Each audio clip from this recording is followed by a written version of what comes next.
내용은 삼위일체 하나님이 구속의 주체자시다 하는 성부 하나님에게는 예정, 그리스도에게는 보혈, 성령에게는 보정 이런 그 용어를 써서 정리를 했는데 그 개념 자체는 성부에게는 영원이라는 시간을 드리고요.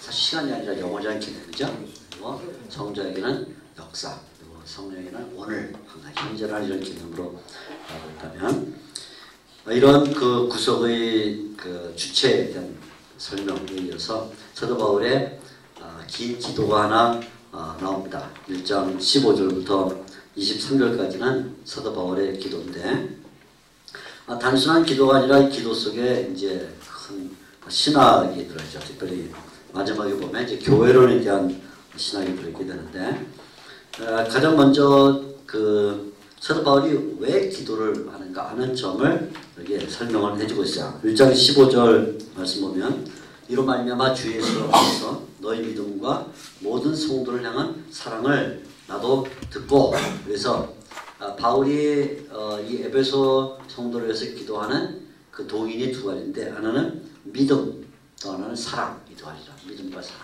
믿음만 있는 게 아니라 사랑도 있다. 사랑만 있는 게 아니라 믿음이 있다. 굉장한 그 밸런스를 아주 잘 맞추는데 믿음이라고 말할 때는 그 대상은 예수 그리스도, 예수 안에 있는 믿음. 이 말은 예수 그리스도에 대한 믿음 이런 말과 같은 말입니다. 믿음은 그 대상이 예수 그리스도, 사랑은 그 대상이 성도 그래야 되죠. 그러니까 이 예수 그리스도와 성도, 믿음과 사랑 이 두 가지는 항상 밸런스예요. 우리 신자들의 생활 가운데 가장 큰 문제는 믿음은 굉장히 좋은데 사랑이 없어. 성도들 뭐 사랑은 없어, 믿음이 없어. 이게 문제죠. 밸런스가 안 맞아요. 또 어떤 분은 예수를 막 사랑하는데 성도들하고는 아주 격리된 가운데 살아. 어떤 사람은 막 교제에 막 미쳤어. 근데 예수님은 몰라. 이게 교회의 큰 문제죠. 근데 여기 지금 에베소 교회에 대해서 바울이 기도하는데 이 밸런스가 잘 맞아요. 믿음과 사랑, 예수 그리스도와 성도 이렇게 예수님에 대한 믿음과 성도에 대한 사랑. 그거를 바울이 들었을 때 그 교회를 위해서 기도하지 않을 수가 없더라. 기도하는 모습에 대하여는 이렇게 설명해요. 기도할 때 그들을 기억한다. 그죠? 또 하나는 감사한다. 그러니까 단순히 기억하는 게 아니라 그 기억 가운데 에베소 교회 성도들 한 명 한 명에 대한 감사가 들어있더라. 그러니까 기도라는 것은 이런 기억과 감사, 그죠? 거기에 또 하나 중요한 요소는 항상성. 그치지 않고 기도한다. 그렇게 말하죠. 그래서 바울의 기도는 굉장히 모범적 기도죠. 우리가 뭐 기도에 모범이 있다 이렇게 말하겠는데 그렇죠. 아무튼 그러나 하나의 샘플이 되는데 그 기도의 대상이 분명하고 기도라는 그 개념 자체가 분명한 감사와 또 기억과 끊이지 않는 그런 모습이죠. 자 그러면 사도 바울은 이 에베소 교회에서 뭐를 위해서 기도했을까? 가장 처음에 기도한 내용이 나온 것은 하나님을 알기를 바라는 그런 기도예요. 17절이죠. 우리 주 예수 그리스도 하나님 영광의 아버지께서 지혜와 계시의 영을 주사 너의 눈을 너에게 주사 하나님을 알게 하시고 사도 바울의 기도의 가장 첫 번째 내용은 하나님을 아는 것. 하나님을 알아야 된다.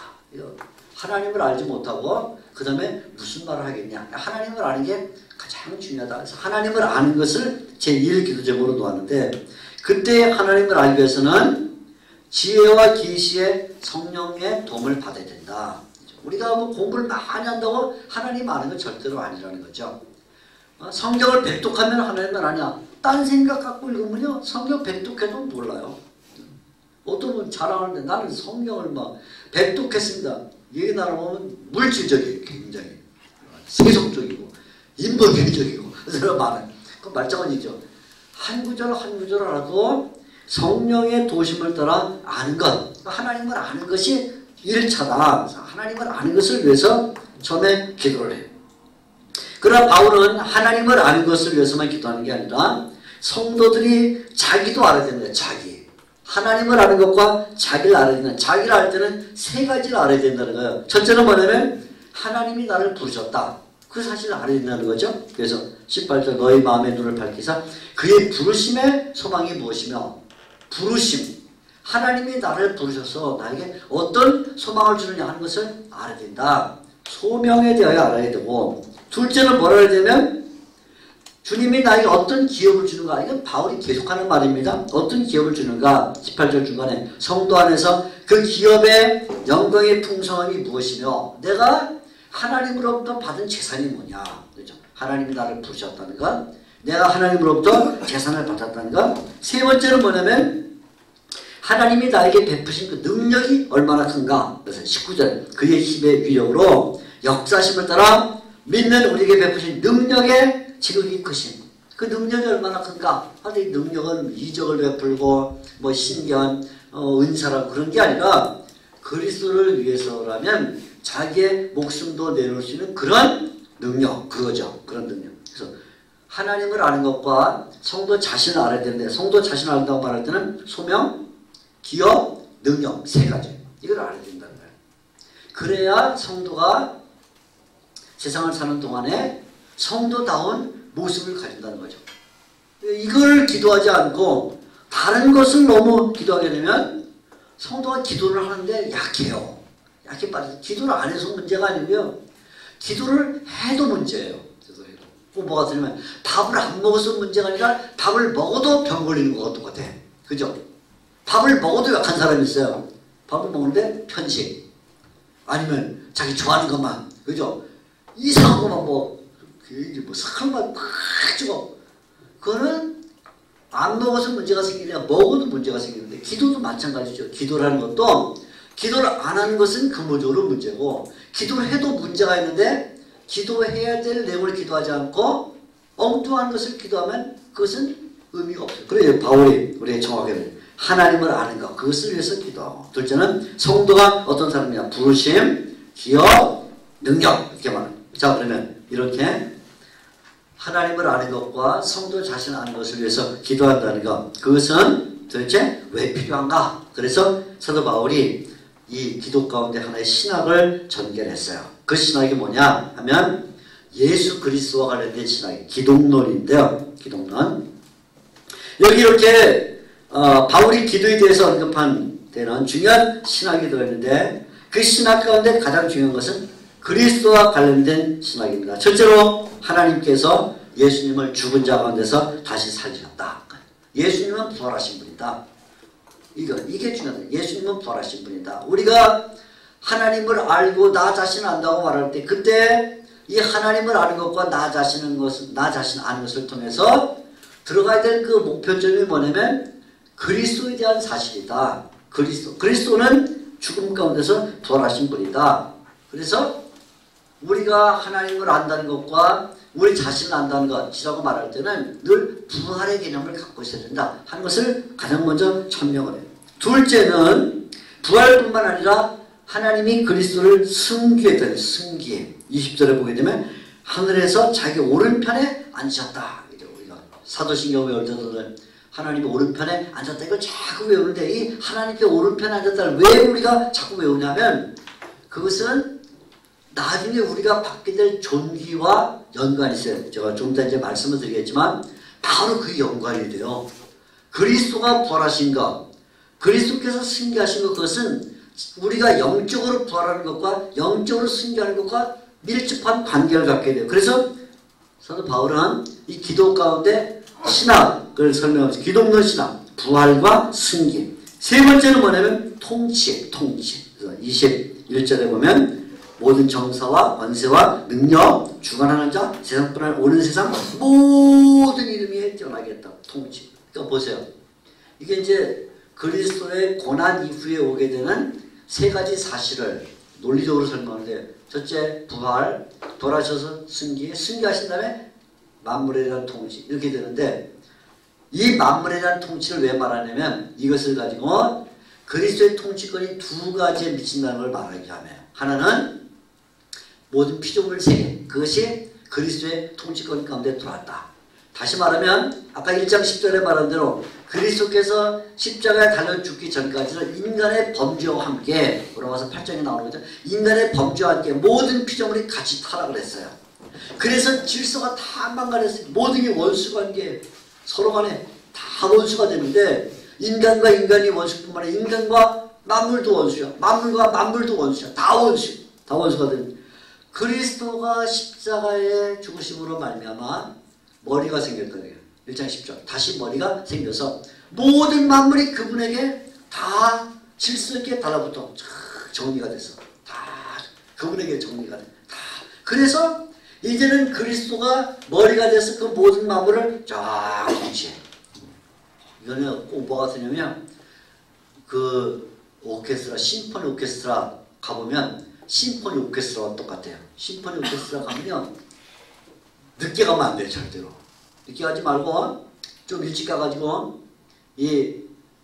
막 올라가기 전에 이제 무대에 막 올라가기 전에 무대 뒤에 심포니 오케스트라 단원들이 들어옵니다. 그러면 뭐 퍼스트 바이올린, 세컨드 바이올린, 뭐 첼로 저거를 뒤에 가는 놈들 쫙 치는 애들까지 대편성일 경우는 막 한 100여 명 쫙 들어오죠. 그럼 들어오면 뭐 하는 줄 아세요? 뭐 하냐? 다 튜닝이에요. 튜닝. 그죠? 그러면 바이올린은 바이올린을 찌찌찌찌찌찌찌 첼로 피곤해 삐삐삐삐삐삐삐 그 앉아있으면요 미쳐요. 한참 듣고 있으면 완전 불협화음에 박자는 하나도 안 맞아. 지멋대로 다 자기 악기에 막 몰두하고 그런데요 그걸 듣고 있으면 미쳐요. 그런데 그러다가 연주 시간이 딱 되면 누군가가 소리를 내. 누가 소리를 내냐? 오보 아시죠? 오보가 기본음에 오보가 A음 기본음을 오보가 오 내면 퍼스트 바이올린 주자가 그 메스터거든요. 심포니에서 메스터가 그 소리를 받아서 A 소리를 내 찡, 세컨드가 찡, 첼로가 찡, 쫙 되면 싹 뭐가 돼요? 심포니. 그게 심포니. 그 전까지는 무슨 포니? 개포니. 마구포니. 지멋대로 포니. 완전 엉망진창이에요. 그런데 A음이라는 소리가 딱 나는 순간에 모든 소리가 거기에 굴복을 해. 그 소리 한 번에 쫙 맞추면서 쫙 하고 맞춰지면 지휘자가 등장을 해. 그때 지휘자가. 그죠? 그게 안 되면 안 되는 음악은 안 돼요. 소리 안 맞춘 지 그냥 뭐 얘들이 언제 쟤들은 개폰이라 그래. 개폰이. 그건 안 되는 거예요. 그리스도께서 지금 바울이 이 기도문을 통해서 뭘 보여주냐면 하나님을 아는 것과 우리 자신을 아는 것이 왜 필요하냐. 그 지식을 가지고 우리가 그리스도를 알게 되는데 그때 그리스도가 부활하시고 부활뿐만 아니라 승리하시고 승리할 뿐만 아니라 통치하심으로써 첫째 만물이 그 발 아래 놓이게 돼서 머리가 됐다. 예수님이 쫙 됐고 첫째. 둘째는 만물뿐만 아니라 교회도 그분이 머리가 됐다. 그죠? 저기 1장 22절 23절 보게 되면 이제 바로 그걸 말해. 22절 또 만물을 그의 발 아래 복종하게 하시고 이 말은 뭐냐? 모든 만물이 되어 예수님이 머리가 돼서 쫙 정리를 차렸고 둘째 그를 만물의 교회 머리로 삼으셨다. 거기 교회 머리가 되셨다는 거예요. 교회에서는 사람이 머리가 되면 안 된다는 거예요. 에베소 교회에게 지금 그걸 가르치는 거예요. 기도를 통해서 너희가 하나님을 알기를 기도하고 너희 자신의 부름과 기업과 등등 이런 것들을 알게 기도하는 그 목적은 교회에서는 사람이 주인이 아니다. 교회에서는 사람이 왕노릇하면 안 된다. 교회에서는 사람이 대장이 되면 안 된다. 교회에서 사람은 그냥 그리스도의 꽁물이 따라다니는 것이다. 교회의 진정한 머리는 그리스도일 뿐이다. 그리스도께서 교회의 머리가 되셨다. 그죠? 그러니까 그리스도가 머리가 되시는 교회만이 그게 올바른 교회다.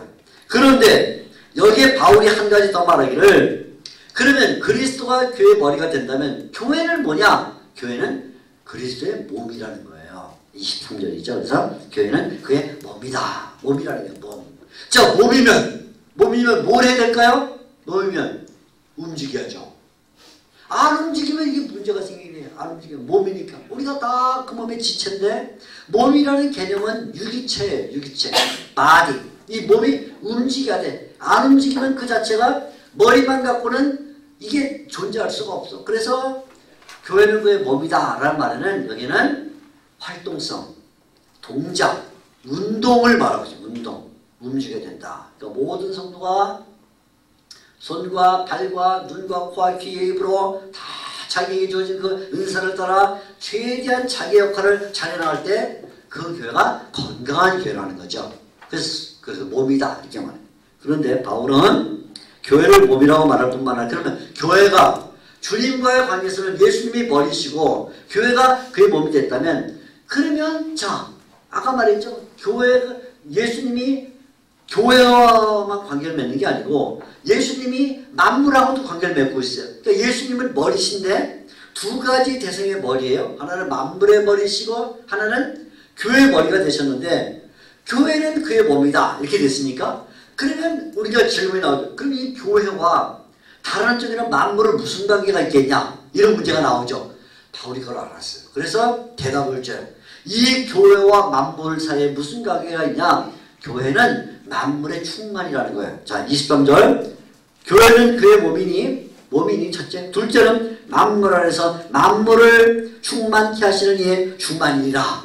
아유 말 복잡하죠. 만물 안에서 만물을 충만케 하시는 이의 충만. 한마디로 말하면 교회는 만물의 충만이라는 거예요. 그리스도는 머리시고 교회는 몸이기 때문에 그분을 열심히 섬겨야 되는 몸의 관계지만 그러면 교회와 만물의 관계, 이 피조세계와 교회 관계가 뭐냐면 교회가 있어야만 이 만물이 비로소 의미를 가진다는 거예요. 굉장한 얘기예요 지금. 네? 굉장한 얘기. 이게요 결국은 기독교와 다른 종교의 근본적 차이점이에요. 다른 종교 이렇게 생각한 적이 없어요. 기독교만이 교회라는 성도의 집합체가 예수를 믿어서 구원받은 이 집합체가 만물을 의미있게 만든다 그렇게 생각을 해요. 대표적으로 불교만 해도 그렇게 생각 안 해요. 불교의 정신은 뭐냐? 물은 물이요 산은 산이다예요. 그 누가 그렇게 말했죠? 알고 있죠? 어떤 그 옛날에 누가 그렇게 얘기하고 죽었어요. 무슨 근데 물은 물이요 산은 산이다 할 때 아이고 돌을 뭐 50년 닦아서 하는 말이 결국 그거냐? 그러면 뭐 풀은 풀이고 그러면 뭐 떡은 떡이지. 그게 불교 정신의 압축판이야 압축판. 물은 물이요. 다 자연이라니까 자연. 그래서 자연이란 말은 본래 불교 용어인데 이제 워낙 그냥 우리가 그 용어를 쓰니까 우리가 자연 이렇게 쓰지만 자연이야 자연. 물은 물이요. 물은 물이야.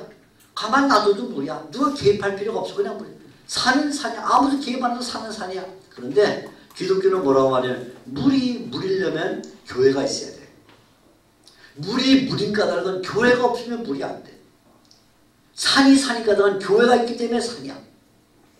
산이 의미를 가지려면 교회가 있어야 돼. 그러니까 교회를 통해서만 불포기도 의미가 있고 교회를 통해서만 독수리도 의미가 있고 교회를 통해서만 사람도 의미가 있고 교회를 통해서만 천사도 의미가 있는 거예요. 교회가 없으면 천사가 의미가 없어요. 천사가 뭐하러 존재해요? 교회가 없는데. 그죠? 살펴볼 게 없잖아요. 여러분 베드로 전생은 막 천사가 막 살펴본다 그랬죠? 고린도후서에서 살펴본 천사는 왜 존재하냐? 교회를 섬기기 위해서 존재하는 거예요. 동물은 왜 존재하냐? 교회가 영광스럽게 하려고 존재하는 거예요. 풀이 왜 있냐? 교회를 아름답게 하려고 있는. 그러니까 바울이 뭐라 하냐면 교회는 그리스도와의 관계에서는 그의 몸이지만 만물과의 관계에서는 만물에게 의미를 주는 것이다.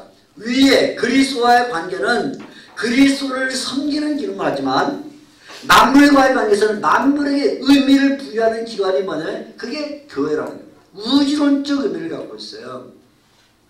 그래서 바울의 말씀에는 교회가 그리스도의 몸이자 몸. 그 다음에 또 하나는 교회는 만물의 충만이다 이렇게 말하고 있어요. 이거를 바울이 기도를 통해서 알려주고 싶은 거야. 그래서 이 개념은 이제 나중에 여러 번 더 나와요. 이 개념에서 후에 조금씩 더 설명을 드리도록 하겠습니다. 일단 기본적으로 교회는 그의 몸이요 만물을 의미있게 만드는 충만이다. 이거지만 일단 알아두겠습니다. 자 이렇게 먼저 1장에서 사도 바울이 우리 구속과 관해서 말하면서 우리 구속은 그 주체자가 누구냐면 하나님이시다. 이제 기도를 마쳤죠. 2장 들어오면 두 번째 테마예요. 그럼 우리 이 구속은 그 대상이 누구냐? 우리 자신이라니까, 우리 자신. 물론 이제 바울은 이제 2장에서는 우리라고 쓸 때도 있고 너희라고 써요. 이거 막 섞여요. 이 말이. 뭐 우리가 결국 너희고 너희가 결국 우리니까, 사람이니까 대상. 그래서 너희라고 그랬다 우리라고 그랬다 하지만 아무튼 간에 사람이죠. 구속의 대상이 누구냐. 이 말을 위해서 사도 바울은 2장에서는 시간 표현을 써요. 시간. 그때에 라는 말과 이제는 이란 말을 씁니다. 자, 우선 좀 살펴볼게요. 먼저 2장 2절 보면 2장 2절 이렇게 변하면 그때에 너희는 그 가운데서 그때 이렇게 말해요. 2장 11절 보면 그러므로 생각하라 너희는 그때에 그때 과거에는 너희가 구원받기 전에 이런 사람이었다. 그러다가 13절 가게 되면 이야기가 바뀌어요. 이제는 현재. 과거에는 너희가 구원받기 전에 이런 모습이었는데 구원받은 후에는 이런 모습이다. 하고는 앞에 부분은 주로 구원받기 전의 모습, 그리고 뒤에 부분은 구원받은 후의 모습입니다. 19절에도 그러므로 이제는 이런 말을 쓰죠. 그래서 시제를 보면 지금 바울이 뭘 말하고 싶으냐면 구원의 대상인 너희는 너희와 관련해서 두 가지를 말할 수 있다. 첫째는 구원받기 전에는 너희가 이랬다. 근데 구원받은 후에는 이렇다. 두 가지를 말하려고 해요. 자, 먼저 2장 1절에서 10절까지는 주로 구원받기 전의 모습에 대하여 강력한 진술이 나오는데 구원받기 전에 이렇게 말합니다. 구원받기 전에 그 모습은 근본적으로 허물과 죄로 죽었다. 죽었다. 허물과 죄로 죽었다. 육체가 죽은 게 아니고 우리의 영혼이 죽었다니. 육체가 죽은 게 아니고 우리의 영혼이 죽었다. 그래서 허물과 죄로 죽었다. 그런데 그 허물과 죄로 죽었다는 그 말을 바꿔 말하면 내 의지대로 산 게 아니고 완전히 다른 것의 의지를 살았다는 거예요. 무슨 의지냐면 두 가지. 하나는 세상의 의지를 따라 살고 다른 하나는 마귀의 의지를 따라 살았다는 거야. 그래서 2절이죠. 그때 너희는 그 가운데 생하여 첫째는 세상 풍조를 따르고 세상 풍조를 따랐어. 세상의 양심, 세상의 관습, 세상의 풍습 그거에 내 인생의 전부였어. 사람들이 다 물고기 잡으러 가지 물고기 잡으러 다 불구경하면 가. 그죠? 돈 벌려면 다 돈 벌러 가. 와, 유행을 따라가는 거죠. 그래서 우리의 주인이 과거에 누구냐면 세상이 우리의 주인이었다. 그죠? 첫째. 그런데 그거는 조금 물질적으로 설명했다면 영적으로 설명하면 우리가 과거는 어떠냐 하면 악한 영을 따라갔더니 악한 영. 그래서 2절 중반에 공중의 권세 잡은 자를 따랐다. 그 지금 불순종의 아들들 가운데 역사는 악령이죠. 그 악령의 역사를 따랐더니 마귀. 그래서 내가 원하는 대로 산 게 아니고 내 의지와 상관없이 살았다는 게 누구나 다. 이게 뭐 머리가 똑똑한 사람, 돈이 많은 사람, 뭐 장차관, 대통령, 왕, 아멘 다 본 사람이 구원받기 전에는 다 두 가지의 의지를 따라가는 세상의 풍조라는 의지. 하나는 세상을 다스리고 있는 악령이라는 마귀라는 그 의지를 따라 살았다. 그것을 또 다른 표현으로 말하면 3절에 이렇게 말했어요. 전에는 우리도 다 그 가운데 우리 육체의 욕심을 따라 지내며 육체와 마음에 원하는 것을 하여 다리들과 같이 본질상 진노의 자녀다. 그거를 바꿔보면 육체를 따라 살았다. 육체. 그래서 이 서로 바울이 육체라고 쓸 때는 두 가지 개념으로 써요. 육체. 잘 들으셔야 됩니다. 육체란 말은 첫째 그냥 중립적 의미로 쓸 때가 있어요. 중립적. 우리 살덩어리. 이렇게 꼬집으면 아픈 살. 그죠? 그래서 때로는 예수님이 육체를 따라서는 다윗의 혈통에서 나셨다. 이렇게 말할 때 로마서 1장 4절에 나오는 말인데 육체를 따라서는 다윗의 혈통에서 나셨다는 중립적 개념으로 그걸 그냥 우리 살덩어리를 말할 때가 있고요. 또 하나는 굉장히 철학적 개념으로 쓰는데 신학적. 이때는 뭐냐면 이건 죄성이에요. 죄성. 인간이 육체의 본질을 따라간다.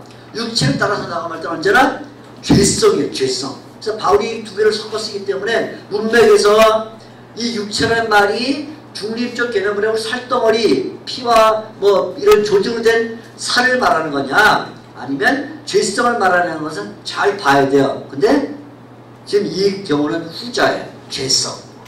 그러니까 세상의 풍조를 따르고 그리고 본질상 진노의 자녀가 되는 이 마귀의 영을 따라간 그것은 그게 나에게 뭘 갖다 주면 죄성을 갖다 줘. 죄성. 죄를 자기 죄를. 죄악을. 하나님에 대한 의지가 하나도 없어요. 모조리 다 생각하는 것, 말하는 것, 행동하는 것, 우리의 머릿속에 드는 것, 입을 통해 나오는 것, 손발을 통해 행해지는 모든 것이 다 세상의 풍조라는 의지와 마귀라는 의지를 따라서 살기 때문에 한 번도 의의 모습을 가져본 적이 없다. 하나 말이죠. 그러니까 인간이 구원받기 전에는 선행을 할 수가 없어요. 선행. 굉장히 좀 어려운 말을 제가 듣는 겁니다. 인간이 구원받기 전에 선행을 할 수가 없어요. 아유, 목사님 무슨 얘기하세요? 예수 믿죠? 전 자선사 많이 있는데요. 찾아가 돕고 양론 찾아가고 뭐 소년선임 가장 무슨 독거노인 어쩌고저쩌고 막 의료봉사도 가고 제가 제 사무에 가가지고 막 한 달씩 그냥 땀뻘 흘리면서 농사들을 어떻게 다 뭐였어요 그게? 다 갱이었어요 그게. 선행이 아니고 그렇게 말해요 성경. 이상하죠? 왜 선행이 아닐까요? 하나님과 관계가 없기 때문에 그 의지가 세상의 풍조라는 의지와 악령이라는 의지에 의해서 이루어지기 때문에 죄성의 표현을 표현하는 거예요. 그게 이상한 말이죠. 자, 좀 쉽게 설명드리면요. 쉽게 설명드리면 저 영국에 그 더람 이 요크 지방 쪽에 가면 바이킹 살던 마을이 있어요. 바이킹. 저 스칸디나비아 쪽에 내렸던 바이킹들이 드디어 정착하고 살았어요. 그 바이킹 마을에 가면 거기에 촌장, 추장이 살았던 집이 있어요. 근사하게 생겨서 추장이. 그만 뭡니까 쇼 코네리처럼 싹 생긴 영화배우. 거기도요. 그 마을에서 가르친 학장이 있어요. 학장 딘이 있어요. 딘. 공부를 무지만히 하고 영어도 유창하게 하고 네. 거기도 판사가 있어. 거기도 판사. 거기도 교통경찰도 있어. 거기 교통경찰 다 있어요. 거기도 다 있습니다. 그런데 거기에 쇼 코네리처럼 생긴 이 왕, 추장, 그죠? 법관, 머리가 똑똑한 학장, 다 훌륭한 사람들이죠. 그 사람들이 그냥 훌륭한 사람이지만 영국 본토에서 본 그놈들이 다 나쁜 놈들이야. 다 나쁜 놈들이야. 그죠? 그놈들이 다 뭐예요? 해적이에요. 그게 다 해적. 바이킹이에요. 그러니까 바이킹 가운데 제일 똑똑한 바이킹이 본토에서 보면 제일 나쁜 놈이야. 그죠? 걔가 없으면 진이 멸렬할 텐데 교통경찰, 바이킹이 훌륭한 교통경찰 하여간 사고 한 번도 안 나도록 착착착 호루라기 보는 사람 교통경찰이 영국 본토에서 보면 제일 나쁜 놈이야. 그놈이 없으면 빨리 망가질 텐데 그죠? 그거예요. 하나님이 보실 때 믿음이 없이 구원받지 않은 상태에서 행한 그 선행은 그 자체가 악행이야. 그래서 선행이 없다네. 선행이. 즉 그 얘기예요. 본질상 진노의 자녀예요. 왜? 우리는 가지고 있는 게 죄성밖에 없어. 죄성. 내가 굉장히 좋은 말 했는데 그 좋은 말 한 게 뭐냐면 바이킹으로서 좋은 말 한 거야. 아시겠어요? 내가 굉장히 착한 생각을 가졌는데 그게 뭐냐면 해적으로서 좋은 생각을 가진 거야. 우리나라에도 올 봄에 배 하나 어떻게 돼갖고 막 선장 충만한 오선장 있죠? 그 해적이 착한 사람일까요? 나쁜 사람일까요? 자기네 해적단체에서는 걔는 영웅이에요.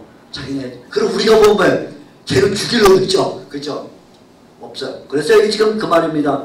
자, 우리가 지금 2장 3절까지 계속 반복되는 말이 뭐냐면 허물과 죄로 죽었다. 그죠?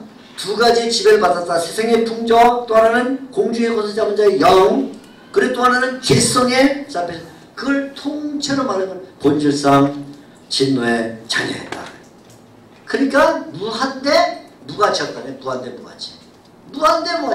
가치라는 것을 정말 손톱만큼도 찾아볼 수 없는 무한대 무가치였는데 그런데 하나님이 바로 그러한 무한대 무가치에 대하여 뭔가를 베푸셨다. 2장 4절이죠. 긍휼이 풍성하신 하나님. 하나님에 대한 무한대 가치예요. 자 보세요. 무한대 가치가 어떻게 되냐면 긍휼이 풍성하다 나오죠. 긍휼이 풍성하다. 7절 말씀 보게 되면 7절은 은혜에 지극히 풍성한 이만. 8절에 은혜에 의하여 계속 하나님에 대해서 말하는 은혜가 풍성하다. 지극히 풍성하다. 하나님 쪽에는 은혜의 무한대 가치를 줘요. 이렇게 되어 있죠.